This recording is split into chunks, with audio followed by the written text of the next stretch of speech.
نہیں یہ چائنا کا تو اب پروین سونی جو ہیں بڑے زبردست ان کے ڈیفنس اینالسٹ ہیں، وہ تو 8 سال پہلے بھی انہوں نے کتاب لکھی اور ڈریگن ایٹ اے ڈور، اور اس میں انہوں نے کہا تھا کہ چائنا سے آپ جنگ نہیں جیت سکتے. پھر 3 سال پہلے انہوں نے کہا ریزننگ دے کے کہ پاکستان آؤٹ پرفارم کرے گا پاکستان کی ملٹری ان کی ملٹری کو، تو اس میں اب کوئی سرپرائزز نہیں ہیں. اب ایشو یہ ہے کہ اب ہمارا ٹیکنیکلی ایک سیز فائر ہو گیا. اس میں بھی کچھ ایکسپرٹس کا کہنا یہ ہے کہ سیز فائر تو ہوتا ہے ریکگنائز بارڈرز کے اگینسٹ 2 ملکوں کے درمیان میں. ہم نے بھی شملہ اکارڈ اپنا جو ہمارا شملہ معاہدہ ہے ہم نے اس کو بھی سسپینڈ کر دیا ہے. سو ٹیکنیکلی اب ہمارے اور مقبوضہ کشمیر کے درمیان میں ریکگنائز بارڈر نہیں ہے، تو ہم اب اس وقت ابھی بھی ان اسٹیٹ آف وار ہیں کہ ہم حالت جنگ میں ہیں یا نہیں؟ میں اختلاف کروں گا آپ کی سٹیٹمنٹ سے. بارڈرز تو پہلے بھی نہیں تھے، پہلے بھی سیز فائر لائن تھی، آج بھی اس سیز فائر لائن میں کنورٹ ایک قسم کی ہو گئی ہے. جو شملہ میں جو ہے سیز فائر لائن کو کنورٹ کیا گیا تھا کنٹرول لائن. ہاں جی، لائن آف کنٹرول ہو گئی، لائن آف کنٹرول. وہ لائن آف کنٹرول میرا خیال ہے فیکچولی اس وقت جو ہے وہ ریورس ہو گئی ہے، وہ واپس اپنی پریس 1973 جو ہے اس میں چلی گئی ہے.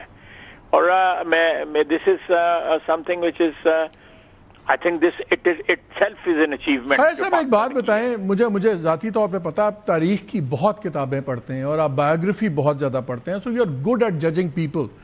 مودی جس حالت میں ہے، اپنے زخم چاٹ رہا ہے، اس کو مصیبت پڑ گئی ہے، آج 100 سال اس سال ہو جائیں گے، RSS کو ان کو بھی ایک مہا یدھ کی فتح دینی تھی، وہ نہیں ہے.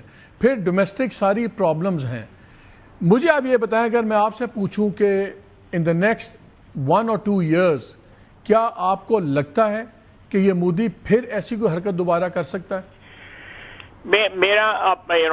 میں کوئی جوتشی تو نہیں ہوں، مجھے غیب کا علم نہیں ہے، جو میں تھوڑا بہت میں ان چیزوں کو سمجھ سکتا ہوں. I think Modi has played his innings, he is already back in pavilion. یہ it's just matter of time. یہ اس قسم کی جو سچویشن جس میں مودی اس وقت پھنس گیا ہوا ہے، یہ irretrievably بندہ جو ہے نا اس میں پھر پھنس جاتا ہے، پھر ڈاؤن ورڈ ہی اس کا گراف جو ہے جاتا رہتا ہے. یہ میرا خیال ہے کہ India will have to find new leadership جو اس کو ایک ہیجمونک جو ہے موڈ میں سے نکال کے ایک پیس کے موڈ میں لے کے آئے. Peace with Pakistan, peace with Bangladesh, peace with Bhutan and Nepal, peace with China, peace with Sri Lanka. آپ دیکھیں کہ کس ہمسائے کے ساتھ جو ہے ان کے تعلقات جو ہیں وہ آئیڈل ہیں یا تعلقات جو سر ہمسائے چھوڑیں، ان کے تو اپنے ملک میں 17 سے زیادہ تحریکیں چل رہی ہیں علیحدگی کی. ہمسائے تو دور کی بات ہے. وہ ایک اور ہسٹوریکل اس کا ایک بیک گراؤنڈ ہے.